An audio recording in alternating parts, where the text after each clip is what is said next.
reading this year's Remembrance notes, I have a couple of personal comments to make. Over these last few years, I've been privileged to be asked to read this part of our Remembrance service. My first offering was around about 1997, and if I don't know, having been through World War II, the Korean conflict, and countless other incidents, why should I expect my peers to know? So my research over the years has gone deeper and deeper, and then distilled down to a couple of pages to maximise the time allotted to me and be sufficiently meaningful to remind ourselves of past sacrifices made.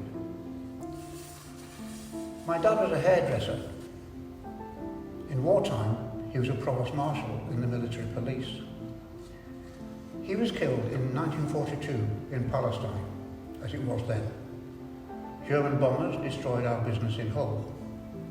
And I also lost 3 younger siblings during those war years. I was 4. So remembrance means a lot to me. And researching these pieces has become a sort of ministry for me to shed some light on those events that to many of our church family are just facts from history. My concern is for those much younger than me, say 50-ish years down to teenagers, that they should know what actually happened, that they too would have reason to remember. I'm now 83, and although I have no plans to check out anytime soon, I know there are more summers behind me than there are in front.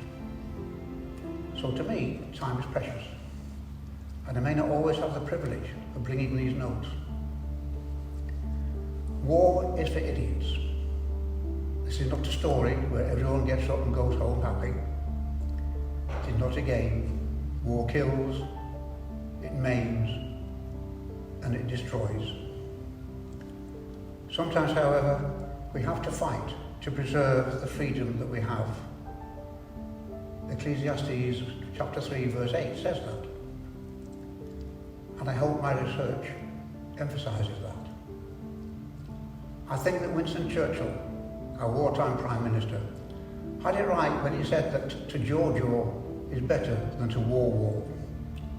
So speak peace to your brothers and sisters, be they secular or church. And remember, the price of peace is usually sacrifice. Thank you.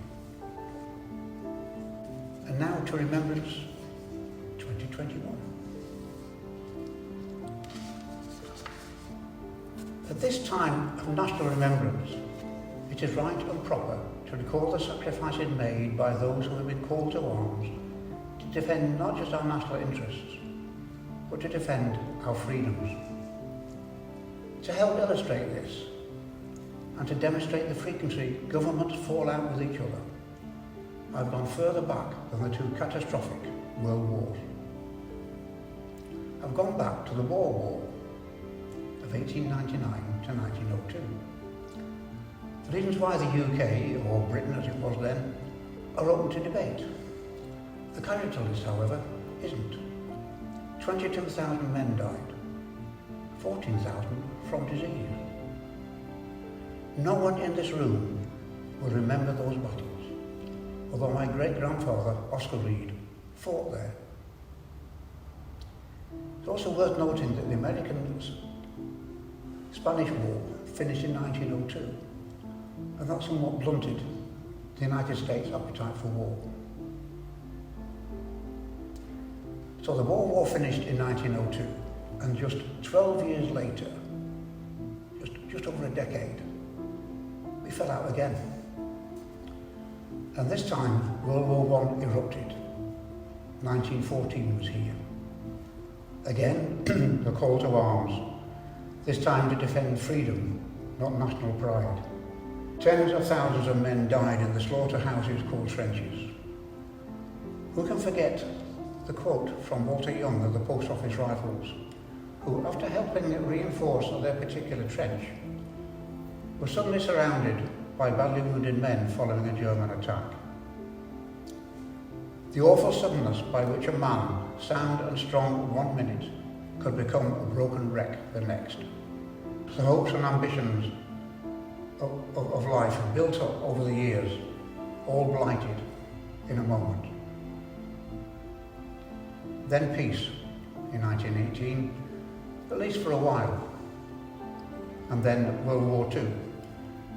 In 1939, just 20 years later, the world was off again, defending itself from dictators and megalomaniacs. Again, tens of thousands of servicemen and women died. In World War I, thousands of civilians died. In World War II, tens of thousands of civilians died. A time when World War I internment camps became European concentration camps, when death camps came into being, when the Holocaust to exterminate Jews became reality. The military service was brutal. All branches of the armed forces had it tough. But imagine this, just for a moment. You, as a 19 to 23-year-old, you're newly qualified aircrew, and you're posted to an operational heavy bomber squadron. Whoa! You'd be greeted by the intelligence officer, who would fill you in on the rules and the do's and don'ts and whatever else of camp life. And then this little gem. Your life expectancy on this squadron is around 6 weeks. When we finish here, go back to your huts and write out your wills. You're 23, maybe. Murray Peden, author and Royal Canadian Air Force aircrew, states that on a single night, Bomber Command lost more aircrew than Fighter Command lost during the whole of the Battle of Britain.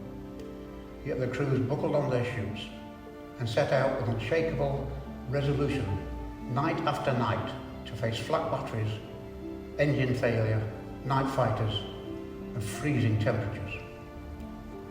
RAF Bomber Command lost 51% of its aircrew in combat. That's more than 55,500 men who died shot to death, burnt to death, or just fell to their death from the disintegrating aircraft, while others died in the wreckage of their crashed aircraft.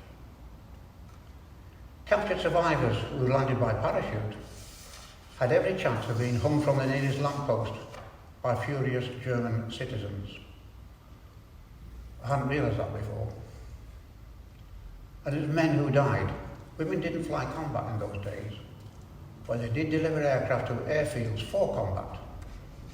The women and men of Air Transport Auxiliary did that, and every one of them was a hero in their own right. They delivered types of aircraft unfamiliar to them, from a biplane trainer, to maybe a Spitfire, to a 4-engine heavy bomber. They often had to fly with a pilot note strapped to the leg because they didn't know what to do with it. It was all the same to them, but they died just the same. 174 of them, men and women. After World War II ended, and between 1945 and 1950, when the Korean War started, world peace stumbled along in a very uneasy atmosphere. There were official incidents, those things in inverted commas. For example, in 1949, there was the Yangtze incident, where 46 naval lives were lost. A Royal Naval frigate, Amethyst, found itself the target of a new Chinese regime while stuck 100 plus miles up a Chinese river. It was shelled to bits. It did, however, rejoin the fleet, but at a terrible cost. And then in 1950, just 5 years after World War II finished, the Korean War broke out. In the following 3 years, Korea claimed 1,109 UK military deaths, and all because no one could decide how to reunite North and South Korea, which of course is now 2 separate states. After Korea, incidents requiring military intervention just seemed to grow, thus involving the UK in action in Kenya, Cyprus, Suez, Dauphin, Northern Ireland, the Falklands, the Gulf War, the Balkans, and Sierra Leone. Sometimes you never heard of them, but there you go. People lost their lives. Settlement of these incidents cost the UK 1,726 lives. Still later conflicts in present-day Afghanistan have seen a further 457 deaths and 7,807 hospital admissions in a conflict that actually cost the UK £27.7 billion. Today, as we remember, we should remind ourselves of the horrors of World War I trench warfare, of men drowning in mud which swallowed artillery pieces, horses and mules, or flying a World War II heavy bomber for around 8 hours to Berlin, and 8 hours back if you were lucky, of clearing snipers out of damaged buildings as the Allies liberated Europe, of the discomforts and dangers of fighting in a 1948 Malayan jungle, struggling to make sense of the 1992 Balkan Wars, and of sweltering in 40 degrees heat in body armour in Afghanistan in 2020. And all those other conflicts where our service personnel served. To all these servicemen and women, to the fallen and their families, to all those who return mentally ill, to all the disabled men and women, to all the organisations who support them, to all the nursing staff, medical engineers, doctors and consultants, we as a nation owe a huge debt of gratitude. We should not forget. We just shouldn't. We should be grateful for our armed forces and give thanks to God for our deliverance. Thank you.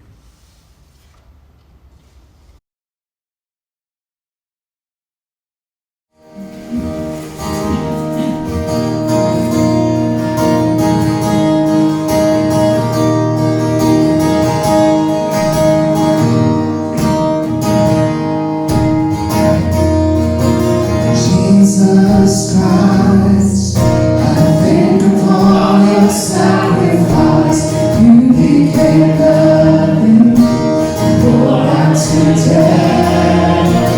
Many times I wondered at your gift of life, how in my grace was there. How in my grace was there. Once again I looked upon the cross where you died. I'm humbled by your mercy and broken inside. Once again I thank you. Once again I pour out my life. Let's sing Jesus Christ and think upon your sacrifice. Jesus Christ, I think of all your sacrifice. You became nothing, poured out to death. Many times I wondered at your gift of life, how in my place was there. How in my place was there. Once again I looked upon the cross where you died. I'm humbled by your mercy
God broke any sign.